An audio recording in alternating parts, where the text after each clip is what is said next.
રાજકોટમાં TRP game zone અગ્નિકાંડ બાબતે રાજ્ય સરકાર એક્શનમાં આવી ગયું છે. 6 અધિકારીઓને સસ્પેન્ડ કરી વધુ કાર્યવાહી હાથ ધરી છે. મહત્વનું છે કે રાજકોટમાં ટીઆરપી ગેમ ઝોન આગ દુર્ઘટના સંદર્ભે આ ગેમ ઝોન જરૂરી મંજૂરીઓ વિના શરૂ કરી દેવાની ગંભીર નિષ્કાળજી અને ફરજ ક્ષતિ અંગે રાજ્ય સરકારને મહાપાલિકાના ટાઉન પ્લાનર, સિટી ઇજનેર, માર્ગ મકાન વિભાગના ડેપ્યુટી ઇજનેર અને 2 સિનિયર પોલીસ ઇન્સ્પેક્ટરને સસ્પેન્ડ કરીને તેમની સામે સખત શિક્ષાત્મક કાર્યવાહી કરવાનો નિર્ણય રાજ્ય સરકારે કર્યો છે. રાજકોટના ટીઆરપી ગેમ ઝોનમાં થયેલા અગ્નિકાંડમાં 30 થી વધુ લોકોએ જીવ ગુમાવ્યા છે. મૃતકોના મૃતદેહની ડીએનએ દ્વારા ઓળખ કરવામાં આવી રહી છે.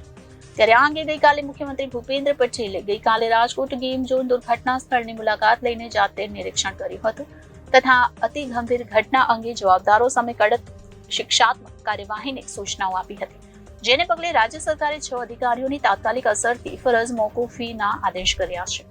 અધિકારીઓને સસ્પેન્ડ કરાયા છે, જેમાં જયદીપ ચૌધરી ટાઉન પ્લાનિંગ વિભાગના assistant engineer, Gautam D Joshi town planning વિભાગના assistant town planner, M R. Suma નાયબ કાર્યપાલક ઇજનેર, N I. Rathod Gandhigram 2 police inspector, V R. Patel Rajkot taluka police inspector.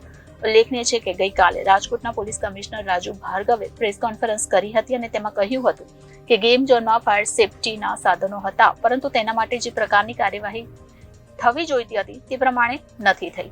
આથી આગ વધારે વકરી હતી.